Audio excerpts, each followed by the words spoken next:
to this panel house. We're going to be recording this now so that we can review and replay it later for those who couldn't attend. If you want to just hear my voice 1,000 times over, you might have access to this for sure. But we want to welcome you to Emory Neurology. A couple of things I want to mention. Number one, our program director, Dr. Rebecca Fasano. She is, in my humble opinion, the greatest program director on the planet. She was recently recognized as a 2021 winner of the Program Director Recognition Award for the AAN. So really recognized by other people as also the best in the world. And not only that, but Tracy White is our program coordinator. And she actually was also recognized as a 2021 winner of the Program Coordinator Recognition Award. So she's also kind of the best in the world. So, I like to just start by saying that to kind of give you all a thought and give you a sense for the environment that we have at Emory, amongst our residents and amongst our faculty. So, thanks for joining. My plan tonight is just to answer all or as many as we can of the questions that many of you pre-submitted at the time that you registered. So I put all the questions together, I combined the duplicates, I added a few of my own, and I hope that you'll find your questions will be answered and more. So, we have a great panel of residents that you saw when you registered that represent all of our neurology PGY classes to kind of voice these answers for us. You're welcome to use the chat feature along the way that I'll try to monitor. And, the questions you may ask may already be in a list down the road. So if you don't see me answer it right away, it's likely because it's coming down the road, okay? So this is gonna be, an hour, kind of going from 8 to 9, and I wanna respect your time and my panel's time. So let's just get right into it, okay? So I wanna start by introducing them. First starting with our PGY2 representation is Brianna Burlott, PGY2 representing in the house. She is a graduate of Spelman, so we got an HBCU in the house. Also went to Wright State for med school, and we're happy to have her here. So Bree, you want to say a few words of hello to us? Nice to meet you all. Thanks for joining us. Perfect. So next up in our panel, we have Joaquin Vizcarra. He, went to the University of Peruana, Cayetano and Heredia. He is a PGY3, and so he's one of our senior residents, actually born and raised in Peru. And so, we're happy to have him here. And if you say a few words for us too, Joaquin. For sure, guys. I'm thrilled to be here to answer as many of your questions as possible. Welcome, everyone. Awesome, thank you. And last but not least, representing our PGY4 class, soon to be graduating and moving on to some other pastures, is Eleanor Thomas. She went to Brown University for undergrad, med school at Yale University. I'm gonna put her on blast. I'm sure she won't mind, but is also mother to 2 wonderful kids. And so, we got a lot of family representation in our program, all types, single, dating, married, children, you name it. We kind of do it all. And so go ahead and say hi for us, Eleanor. Hi, everyone. Happy to be with you all tonight and answer your questions. And you'll see also, I can't fail to mention this, but you'll see in the chat someone by the name of Aaron Anderson. It's actually Dr. Anderson. He's one of our favorite faculty. Always joins us in all resident events and program stuff. He's always in every single chat possible. Make sure he makes himself known, and so we're glad to have him. So if you see him, he is here for comic relief. That's not a joke, but talk to him, engage in him. I'm glad that he's here as well. He's not on the panel, but he is here, so he can certainly answer questions, and I know he'd be available to kind of help out. He's one of our stroke docs, runs our our ultrasound lab, and so we're happy to have him join the chat as well. And so we're going to kind of get into it. So I'm going to just go ahead and ask our panelists questions one at a time, and we're just going to just kind of rapid fire through the questions and go one at a time until we have no questions left, and then we'll kind of try to monitor the chat with whatever things we missed. We'll kind of go ahead and ask that. Sounds cool? Perfect. And if you love that, go ahead and give us a wave, thumbs up on this webinar, and we'll kind of go that way. I see them kind of coming in. All right. So the first question I'm going to ask Brianna is, candidates really want to know basically any advice on virtual interviews, because that's the day we live in. So speak to that, please. It's intimidating to have virtual interviews because you feel like you can't, stand out or be set apart. But from what I've seen in the past, something that you can do, first of all, is always make sure that you are fully dressed out. I've heard in interviews where they have you stand up, look at things in the background. So I would, one, make sure that if you don't want anyone to know about what you have in your background, don't have in your background, whether it's a picture or a cool book. But you can also use it as a way to stand out if you want them to notice a picture or a book that you have. So that's one way to stand out. And then also just be dressed up. Some people think that you can just come in and have on your suit and then put on pajama pants, but you just never know if you have to get up for a second. And so I definitely recommend that you fully dress out. And then just in general, you have to be yourself, be genuine. And I think it's, in a way, you can use it as an advantage that is virtual. And that, you just try to connect as best as you can with the interviewer. And then also try to reach out to the residents even beforehand so that you are also making that connection as well. So participate in meet and greets and stuff so you can kind of feel more connected as well. Awesome. Thank you very much. So next question we're going to rapid fire is for Joaquin. Candidates want to know what characteristics are you looking for in an applicant? What makes an ideal candidate for the program? Yeah, that's a great question. And it doesn't really have a straight answer, right? We just like people that are really genuine. I guess that's what I would say. People that are relatable and easy to approach. We like to have discussions of any sort, even if it's medicine, non-medical. And we always like to have conversations. So as long as you take others' ideas and you take your own ideas and you just chat about them and are open to any sort of discussion and conversation, I think we'd love you. So it's that.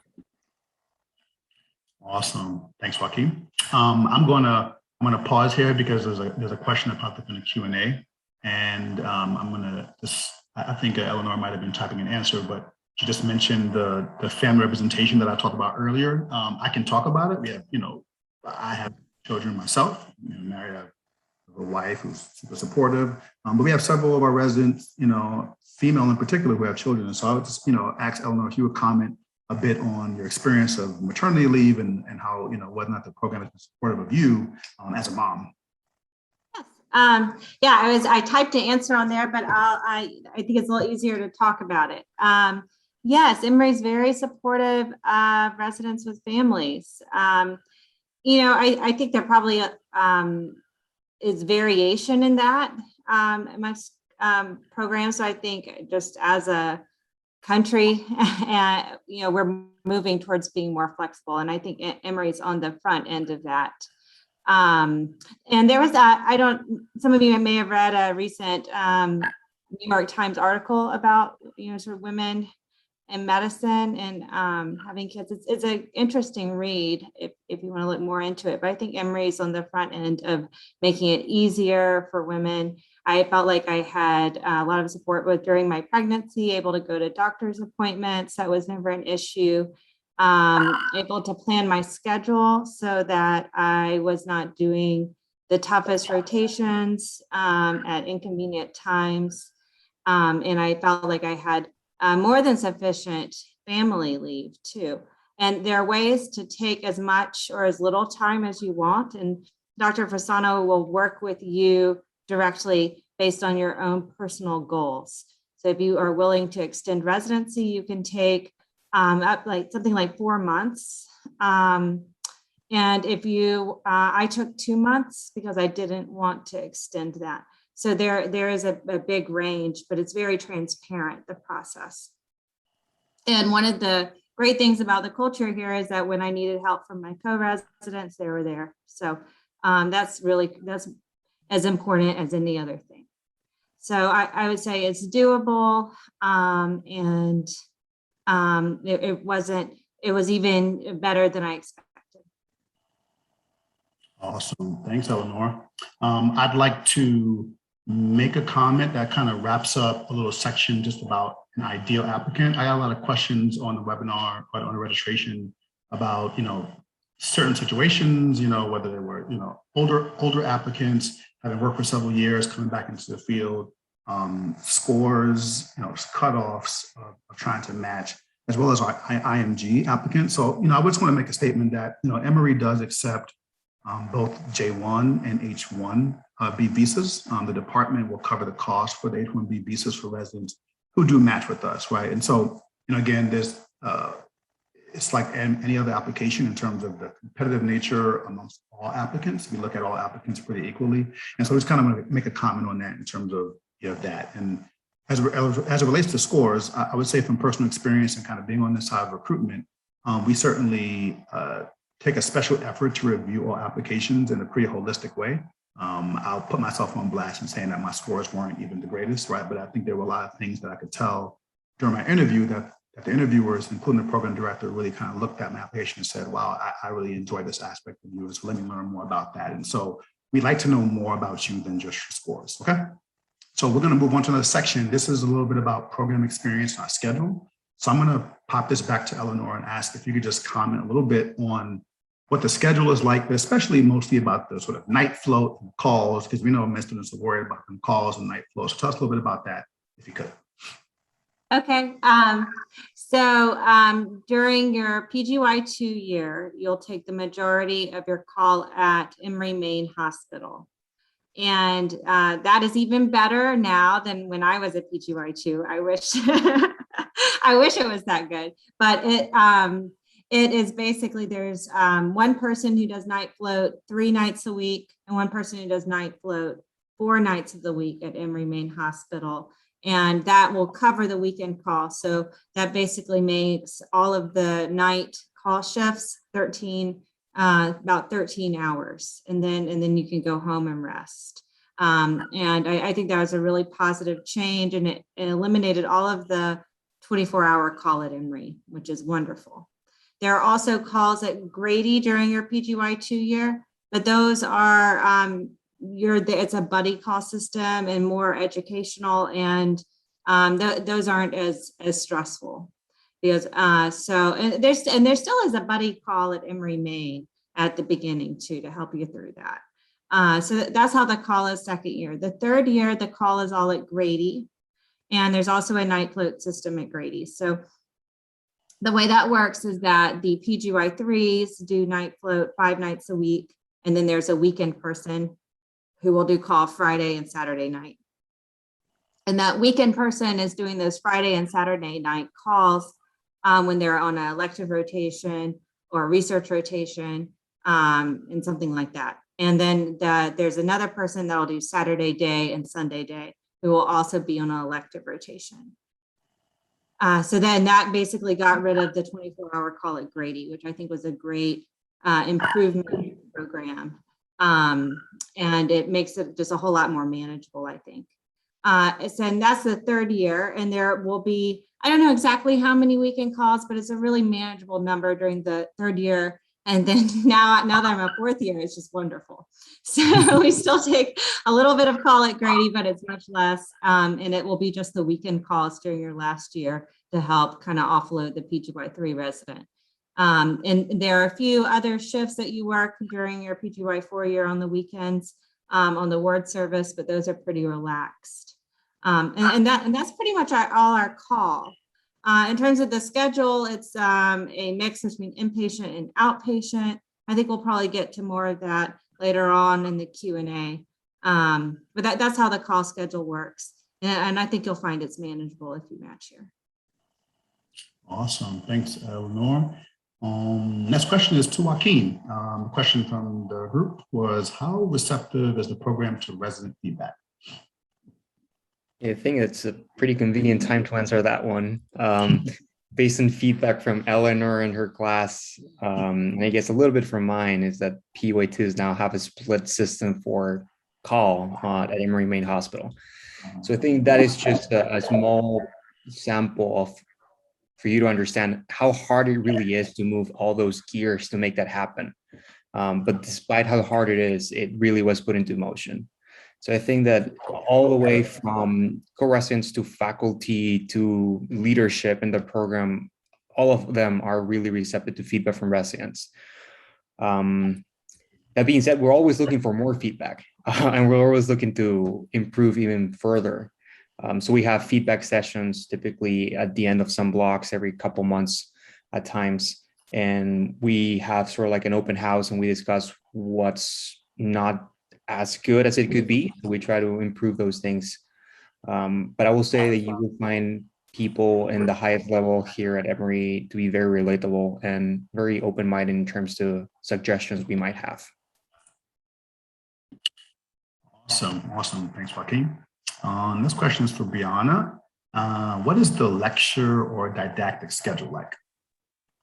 Yeah, sure. So we have on Fridays, like 2, 3, and basically, usually it's like a theme to it. So maybe 1 week will be like vascular neurology, and so it'll be things lined up to try to fit that theme. And also, you'll get different throughout the week. So, we have big kids conference on Thursday mornings, then the wards team or the consult team at Grady, and just other ones as well, like pertaining to different topics. So there's some on, I can't think of the word, but there's different like sections within neurology, different, types like epilepsy, and all that happens throughout the week. So, but the dedicated time is like 11 to 2 on Friday. So those are the times that you have you can, ask all the questions to those that come and speak. And so it's good to have that time, and you can, go to it physically, or you can, you are really busy on like a consult service or something like that. So it's really convenient, supported by the team. Awesome, thank you. So, Eleanor, during residency, is there a rotation for research, and then are there any other kind of research opportunities? Yes. So I think almost every resident at Emory will do a research rotation or two, and the amount will vary based on someone's goals. So if you want to be research track, that's just something that you communicate your interest to Dr. Bassano and the chiefs that you want to do more research rotations, and that's it. And then you can be on research track and get a little bit more training in that area if that's what you want. This year, they have made it more structured, which I think is a really great improvement. And it's added more mentorship component. It's added sort of more of a sort of being more deliberate about your goals during that rotation. Helping get good mentors. So I had a research mentor during my intern year. I established a lab that I wanted to do research in. And so I've been able to build on that over the 4 years that I've been in residency. And some people are still trying to figure that out during their PGY2 year. And that's one way to do it. So and each year you get more research experience. So my second year, I got about 8 weeks. My third year, I got about 10 weeks. And then my fourth year, it's more like 4 months or so. And I think they're trying to even, that number during your fourth year might grow if you match year and you want to have a research focus. So it's definitely possible. And I think there are a lot of opportunities for research at Emory. Thanks, Ellen. So, Joaquin, how many hospitals do you get to work in while at residency here? Great question. And not all of these are going to be during the same year, so that's important to mention. I think a good way of giving you a visual perspective about this is that you can join Doximity Residency Navigator, and you can see the breakdown exactly what hospitals we work at. But just to give you a brief overview, we work at Emory Main Hospital, which is the Emory University Hospital. We work at Grady Hospital, which is Atlanta's county hospital for Fulton and DeKalb County. And we also work at the VA hospital at times, and we work at the Children's Hospital of Atlanta. You will not be during the same rotation in multiple hospitals. So that means that you don't have to jump from one place to another. And that's also another change we made with clinics, for example, which is really, really nice. So within any 2-week period, will only have a base in a single hospital. And that applies for both daytime and nighttime work. So we only cover one hospital at a time. Awesome. Thanks, Joaquin. Brianna, can you describe if there are any continuity clinics on our program? Yeah, this is actually perfect. What Joaquin was talking about. So, now that we have continuity clinics that are kind of separate from our inpatient schedules, we do the first week at Emory, so we have one there, and then we, or Grady, just depends on what your schedule is, but you always have continuity for 2 weeks straight, one at one hospital, Emory, and one at Grady. So it's really good. It's a good experience. It's different populations at both of the sites, and so you have a good breadth, and you get really good experience in the different, issues surrounding patients with neurological disease and conditions. And so it's been a great experience so far. Thank you. And Eleanor, you're a PGY4. You've been here for a couple of years now. What's your favorite part of this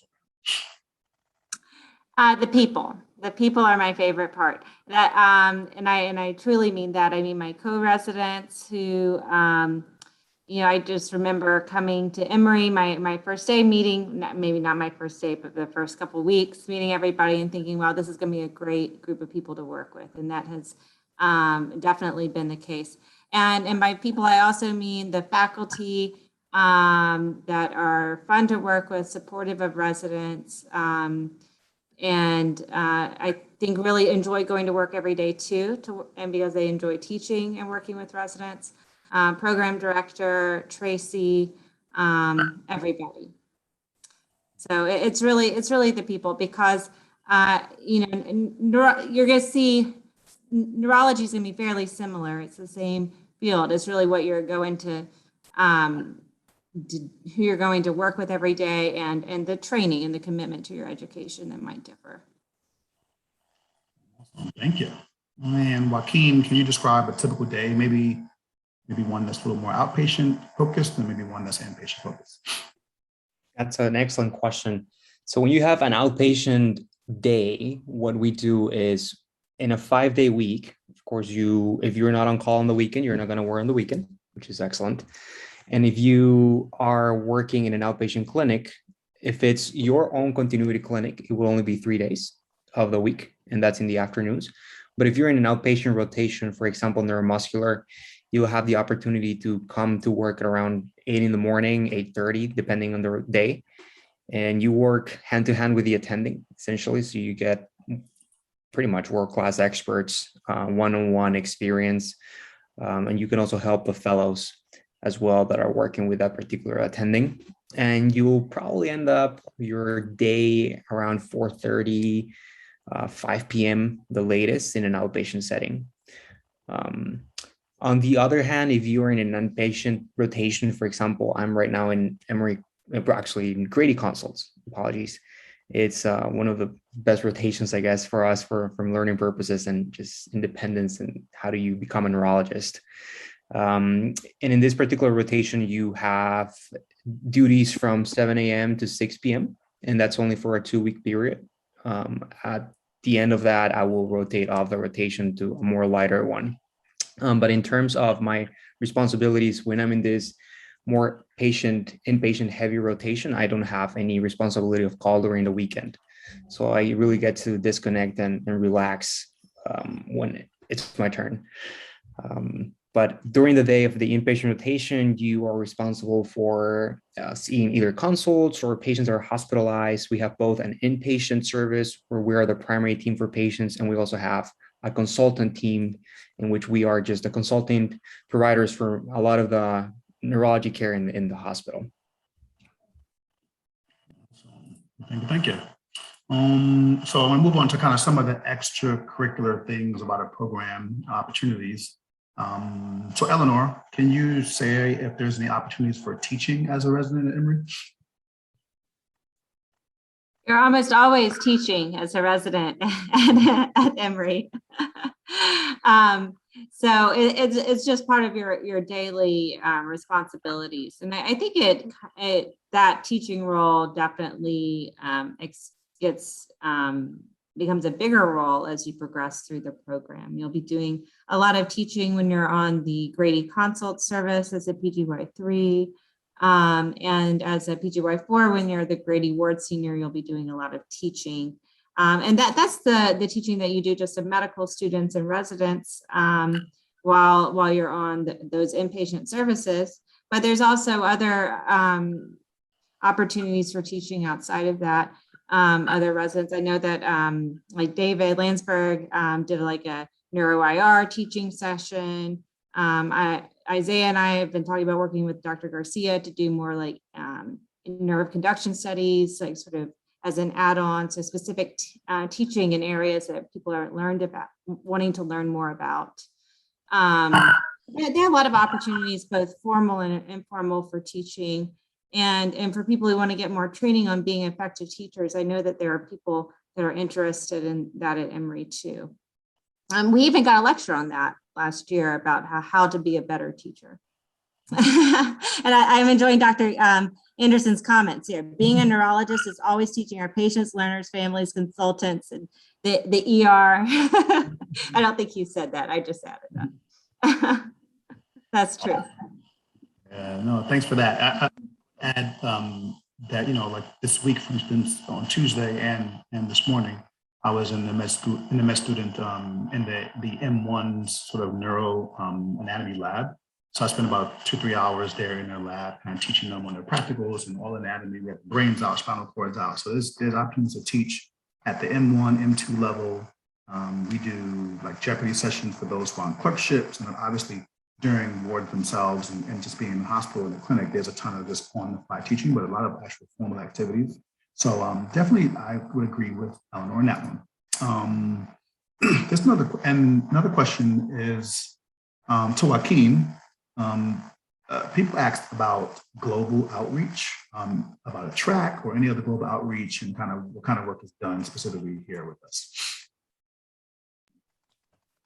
Yeah, the global track is both an initiative through Emory GME office, in which you can apply for the global track and global health, particularly, in which at the end of the year-long curriculum, which is mostly lectures and just learning about how to do global health, which is of its own a very interesting discipline. You can get the chance of doing a 1-month clinical rotation in Ethiopia. And that is through the Emory GME, which is a application process that you can do separately from what we do within our program. So within our program in the last year, one of our former residents, Anush there, he's right now a fellow in clinical neurophys.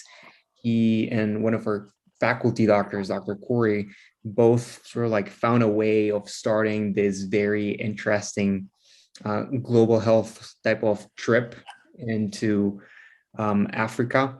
And they were able to establish a relationship with the providers in this particular hospital. So they could actually create a connection between our neurology department and the Department of Neurology or Internal Medicine, I believe, as well, over there.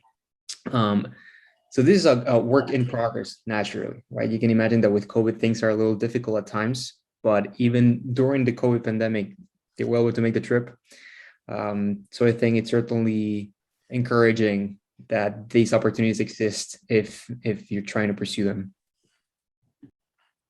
Awesome, thanks, Joaquin. And just to kind of add to that, you all can definitely look up, Emory itself, the GME, and you can find the tracks. But there's medical education, there's global health, there's a simulation track, there's also a medical innovation track, there's a healthcare management track. So these are what's provided by the GME, which, by the way, is a great thing to look at wherever you're applying to, is kind of what is the larger GME doing and what can they also offer.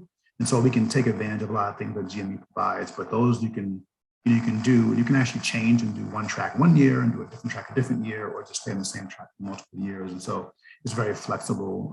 It's kind of up to you to join. We have several of our residents who are part of those tracks. So great.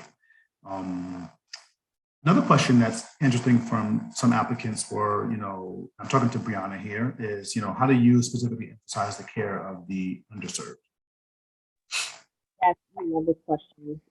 So just like we were talking about the tracks, I am actually part of the Health Equity Advocacy and Policy track.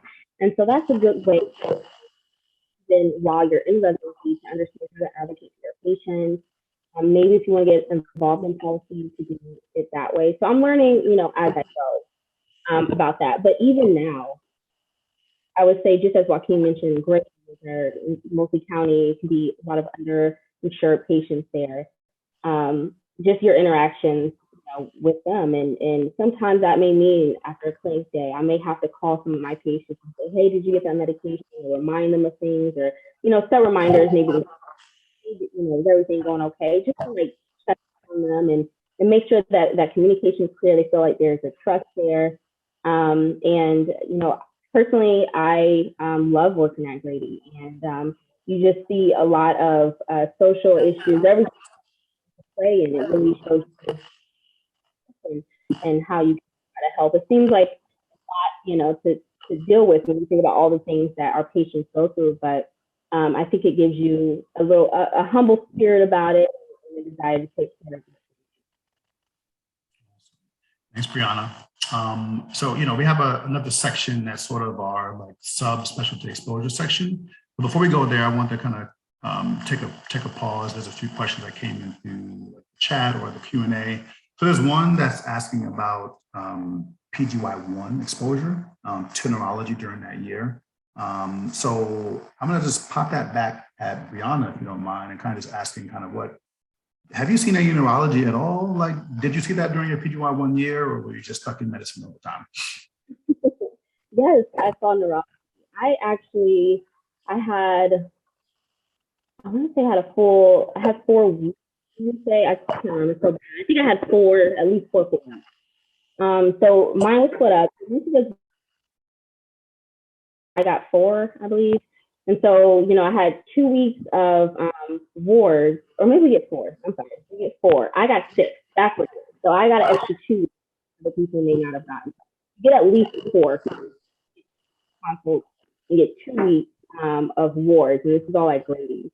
And so during that time, I was really able to, of course, not only because of COVID and everything, I was able to meet the other residents in neurology. So that was awesome. Because otherwise it was hard because we weren't meeting up as much. But also you felt like, okay, neurology that you may not be seeing as much. And so it was a good experience. And you also get to see how those 2 rotations work, coming on and having to be more responsible. So yes, you can get exposure. It's a good experience. And so you'll be prepared and have a good idea of what to expect. Thank you. I'll add on to that, even though it was a long time since I was an intern, that in addition to the exposure to consults and wards, which is great that Brianna got as an intern, she also had elective time in which you can use your elective time to explore neurology during that. It's different subspecialties. I did neuromuscular my intern year. So, but some people do neuroradiology, neuropathology. I remember Heasley did neuro-IR. So you can use your electives as an intern to also get further exposure in addition to what you're scheduled to have. Awesome. Thanks, Waldorf, for adding that. And I was like, too, that, not just in terms of the formal neurology sort of training during your PGY1 year, but you should know that as an intern here, that you're fully a part of the neurology program and family. We integrate you as PGY1 almost immediately. So, every event that we hold, we go to program director's house, we have social events, PGY1s are always invited and actually show up. And so, we know them very well. It's not like you're a stepchild until we sort of finally accept you into the family. You're there from the entire time. And so it's important not only just to have the neurology exposure, but to kind of have that culture exposure. And by the time you join as a PGY2, you have met several of the residents. You've actually worked with them. You know them, you've seen them outside of work. And so that's kind of important that we try our best to incorporate them as much as medicine year will allow, right? Okay. So another section is our subspecialty exposure. And I'd like to start by just addressing another question that's in the Q&A that asks a little bit about the elective time and kind of what that looks like in our program. And I would say that, our program, I think, it has a good amount of elective time. For an example, our rotations are all 2 weeks long in the neurology program, which when I first started here, I was like, man, that's super short. I'm used to these month-long rotations, 4 weeks, sometimes even 6-week rotations. And so what that does is that allows that many more rotations to have throughout a year because they're all that much shorter. Most of our residents have all commented they love the sort of 2-week rotations once you get used to it because you have time to kind of get in and you also have time to get out. Something that you hate, you're not there forever, something that you love, you can kind of come back to it pretty often.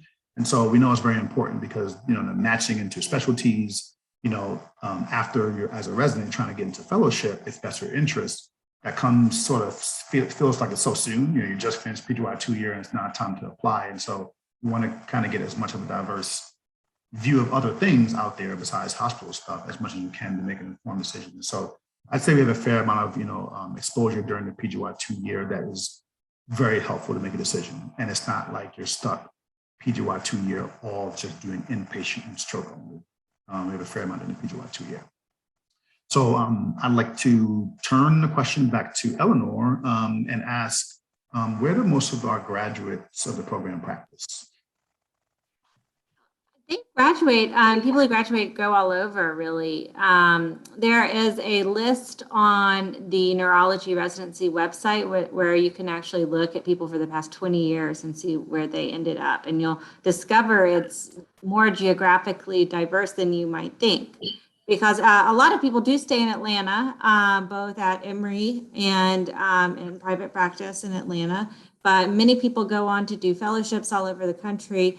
And we might stay there to work for a job or faculty position, including, Southwest, California. Song went there last year. Many people go up to the Northeast and might stay up there. So there's not really any one region of the country where people tend to really go to, other than the fact that, people who come to the Southeast for residency might tend to want to stay here because it's very nice. So I think you'll find that you can go wherever you want afterwards. Awesome, thank you. Got another question in the Q&A that I want to spin back to Brianna, if you don't mind. I'm coming back to you, Joaquin, soon, I promise. But someone asked about, is there any sort of boot camp that happens before you start PGY 2 years? So did you experience anything like that? And, just tell us about that. Was it helpful? What's going on? I feel like you're asking on the boot camp that you guys put on.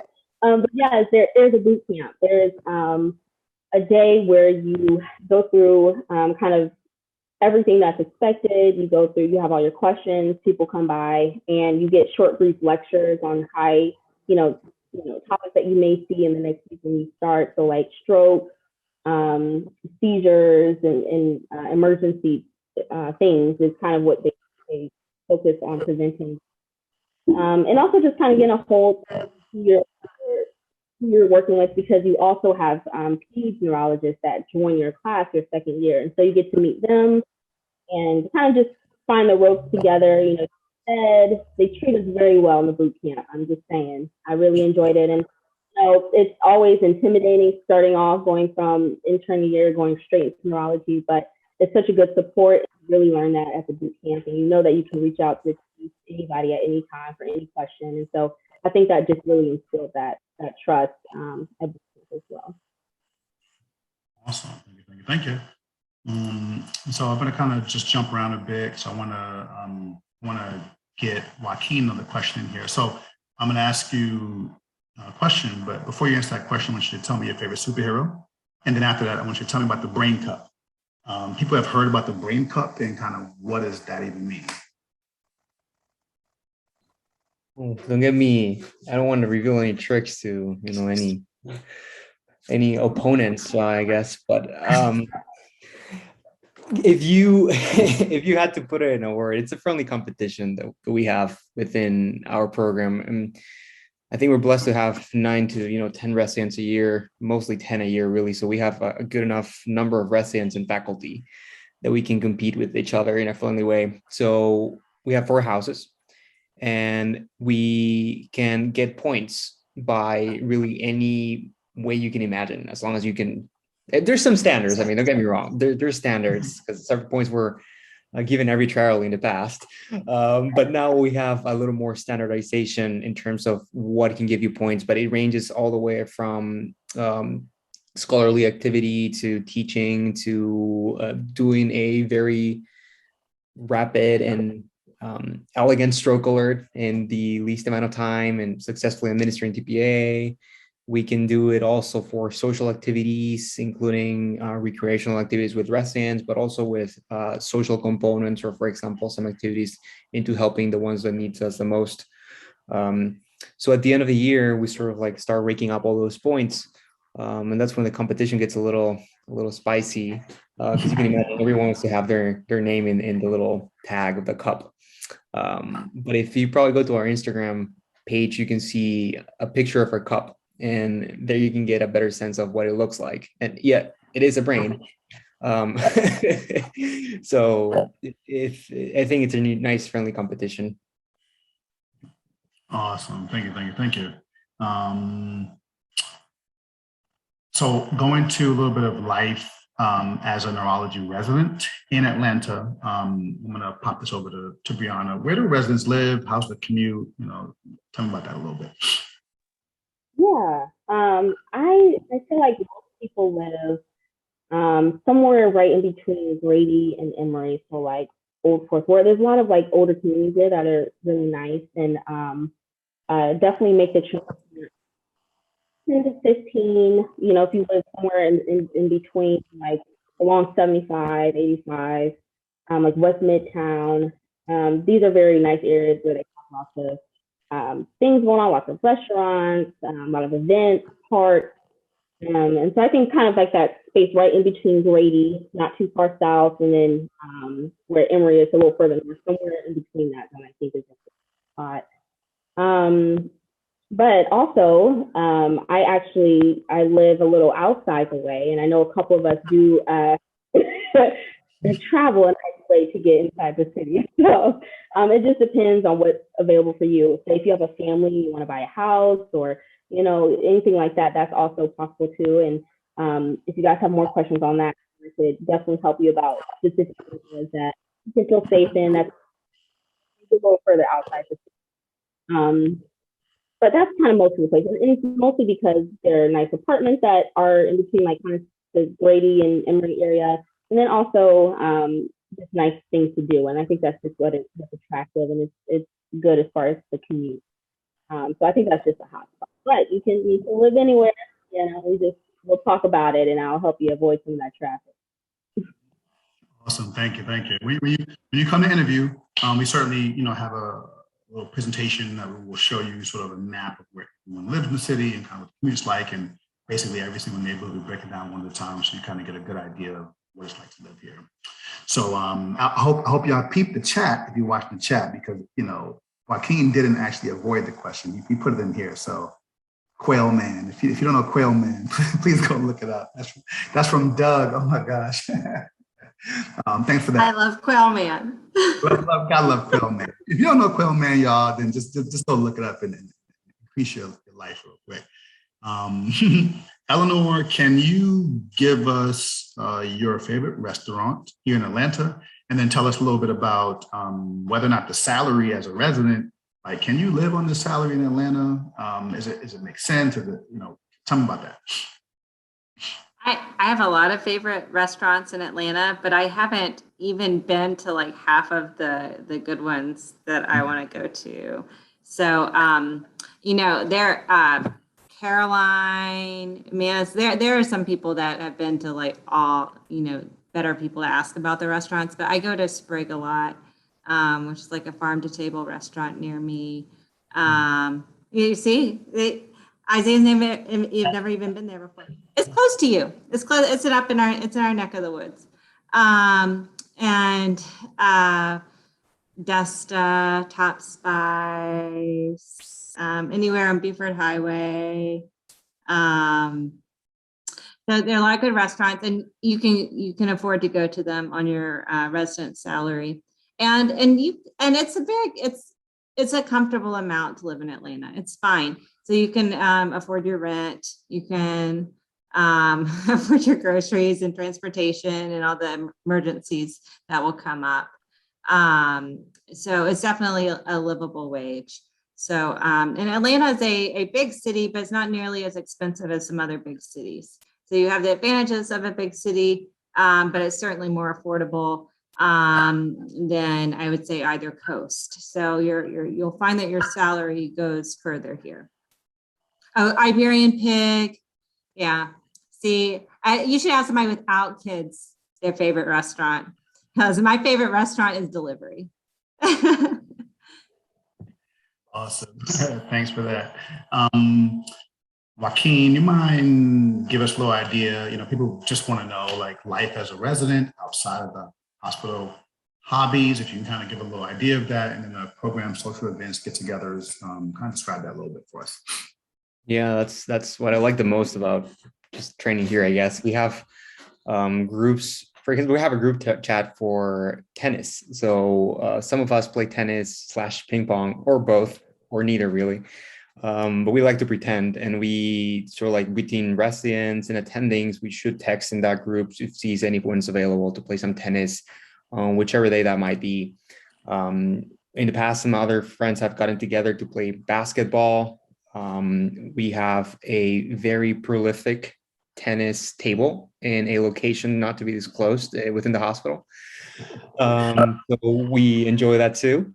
And of course, outside of the hospital, other than sports, we get together in many, many places. You name them, between breweries and parks. And we picnic, I think, 2 weekends ago, which was great. And we played all sorts of sports, kickball. We did some spike ball with you, Isaiah. And then if you want to have more nighttime activities as well, we have been even gone salsa dancing and gathering in people's houses and just have a really great time. So I think that we know how to work hard, but we also know how to party hard. So if that take it what it is. Right? So I think it's important to relax and be able to decompress with your friends. Awesome. Thank you. Yeah, I would agree. I think that, just say that it goes for, all type of residents, everyone is in a different situation, family, married, this and that. I spend a lot of time at home with my 2 daughters, but then also get out and kind of hang out, with my resident friends, as often as I possibly can. So we just have to enjoy that. How did he not say Atlanta United? You all see that Dr. Anderson is probably the largest Atlanta United, which is our soccer team, fan on the planet. And so, he'll get really offended if we don't mention Atlanta United. And they certainly have gone to multiple games over many, many years together as attendings and residents. And so, you can't come to Atlanta and not know about Atlanta United. There was a question in the chat that was about like attitudes of patients as it relates to getting the vaccine. I would say the majority of patients that I've seen at Emory are probably vaccinated or plan to be, but you always encounter people, no matter what city or state you're in, who have different feelings about that vaccine. So, I would say specifically, in my experience, Emory and Grady, I have a lot of patients who just directly ask me, should I get the vaccine? And you'll be surprised at the level of confidence or trust that patients will have in you, especially if you've been treating them. You saw them 1 or 2 times, for a certain condition, dementia, movement disorder, whatever it might be, stroke. And so they trust us as their doctors, and they come and they say, hey, like, should I get it? And patients will literally just get the vaccine because I was like, get it, I got it, it's all good. And they're like, okay, I'll get it, right? And so I think oftentimes you don't realize how often you make it a big impact and influence on your patients in your clinic or as you see in the hospital. And they'll often trust you. So this is a little something to think about. Another question was, is Atlanta safe? Kind of a tough question to answer, I'd say. It's a large and major city. Like any large and major cities, you got to use a little bit of street smarts. I think there's some areas that are more safe than others and some areas that are less safe than others. And we certainly, when you come here, we can spend time to outline that for you and kind of let you know. But, I don't hear of any of our residents that have been in danger, if it were, or in danger of any type of any neighborhoods they live in. And we have residents that live in every kind of neighborhood you can think of in Atlanta, inner city, burbs, country, whatever it might be, and people have reported, great things where they live. So, just be street smart wherever you live, right?